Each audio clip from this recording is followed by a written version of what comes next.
BRS ఎమ్మెల్యేలు ఆత్మ ప్రబోధానుసారం నడుచుకోండి, బీజేపీతో కేసీఆర్ బేరసారాలు, మీ ఆత్మగౌరవం తాకట్టు పెట్టి ఓట్లు బదలాయించారంటూ ఒకరిని చూస్తా ఉన్నాం.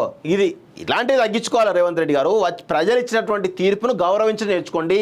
కేసీఆర్ ప్రజల తీర్పును గౌరవించకనే ఈరోజు 2023లో ప్రజల తీర్పును గౌరవించక అహంకారంతో పోతే ఇప్పుడు వచ్చే 2024 ఎన్నికల్లో ఒక్క సీటు కూడా ఇవ్వలే వాళ్ళకి. మీరు కూడా ప్రజల తీర్పును గౌరవించడం నేర్చుకోండి.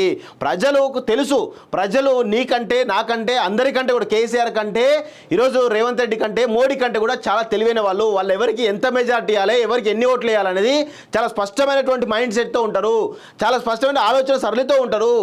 మీరు కూడా ప్రజల్ని కించపరచొద్దు. ప్రజలు తెలుసు ఎవరికి వేయాలి ఎవరికి వేద్దని. మీరు ఏమంటారు బీజేపీతో కేసీఆర్ బేరసారాలు, ఇదే కేసీఆర్ చెప్తే బీఆర్ఎస్ ఓట్లు బీజేపీ పడాయి. నేను చెప్తా ఉన్నాను కదా, మీరు రాసి పెట్టుకోండి.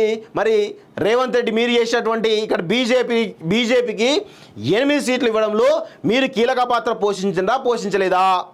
ఈరోజు అక్కడ చేవేళ్లలో ఎవరు సునీతా మహేందర్ రెడ్డి టికెట్ ఇవ్వాల్సింది పోయి ఆమె తీసుకొచ్చి మల్కాజ్గిరిలో పెట్టిరు. అక్కడ ఓడిపోయేటు రంజిత్ రెడ్డి టికెట్ ఇచ్చారు.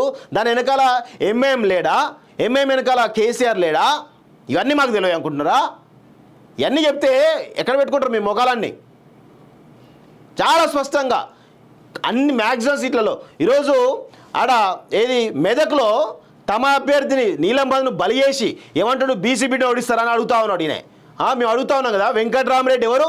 పొంగులేటి శ్రీనివాసరెడ్డి యొక్క వియంకుడు కాదా? ఆయన గెలిపించడానికి పొంగులేటి శ్రీనివాసరెడ్డి ట్రై చేయలేదా? ఎందుకు మరి పొంగులేటి మీని పార్టీ నుంచి ఎందుకు సస్పెండ్ చేస్తలేరు? దాని మాట్లాడి సోయలేదా? బలి చేసింది బీసీబీ బలి చేసింది ఎవరు? రేవంత్ రెడ్డి పొంగులేటి శ్రీనివాసరెడ్డి కాదా? మీకు తెలియదా? పొంగులేటి శ్రీనివాసరెడ్డి లోపాయకర ఒప్పందం చేసుకున్నాను తెలియదా మీకు? మెదక్లో తెలుసు కదా, మీరు కూడా భాగస్వామి కదా. అంటే ఇవన్నీ కూడా అర్థం చేసుకోవాలి. రేవంత్ రెడ్డి మీరు ఏదో బట్టగాల్సి మీదేద్దాం ప్రతిపక్షాల మీద పక్షాల మీద అంటే మీకే రివర్స్ అయితే అనే విషయం గుర్తుపెట్టుకోండి. చాలా స్పష్టంగా ఈరోజు చాలా స్పష్టంగా కనబడతా ఉంది మీ యొక్క వ్యవహార శైలి ఏదైతుందో. అంటే ఈయనకు 8 రిఫరెండం అన్నాడు.